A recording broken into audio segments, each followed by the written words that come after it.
ያልክለት ትጠላለህ። ከዚያ ቤት ከኦርቶዶክስ ቤት ኢየሱስ ያልክለት ትጠላለህ። እስቲ አሁን እኔን ማን ጠለኝ እንጂ አሁን ቃል ሕይወት ጠልታችሁኛል። ማን የተጠላ? ማን ነው የሚቆርበው? ማን ነው የተጠመቀለት? ማን ነው የሚኖረው? ለኢየሱስ ክርስቶስ ምን ምስክር አለው? እኔ እኮ ይሄ ቆቤ የሾሁን አክሊል ነው የምመሰክረው። ቀሚስ እኮ የምንለብሰው ምክንያት እንደው በእናንተ መካከል እንዲህ ለማለት እኮ አይደለም። ይሄ የለበስኩት ቀሚስ እኮ የክርስቶስ ከለሜዳ ነው። ምንድነው ያልኳቸው? ከለሜዳ ነው። መነኮሳት ከልብ ከውስጥ የሚያደርጉት ቅናት አላቸው።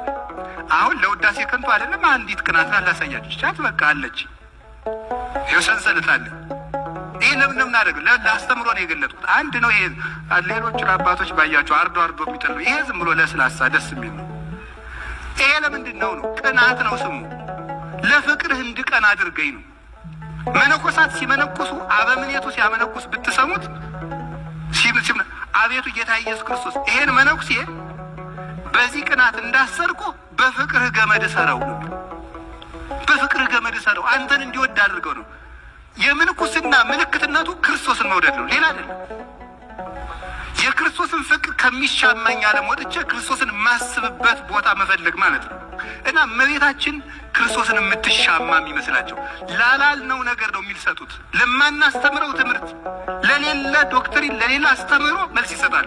ራሳቸው አስተምሮ ፈጥረው፣ ራሳቸው መልስ ሰጥተው፣ ራሳቸው ሊቅ ሰጥተው ሆነው፣ ራሳቸው ኢንላይትመንት ውስጥ ገብተው አብረውት በቃ የበራልን ለጨለመበት ሕዝብ ጌታ ኢየሱስ ብርሃን ግለጥ።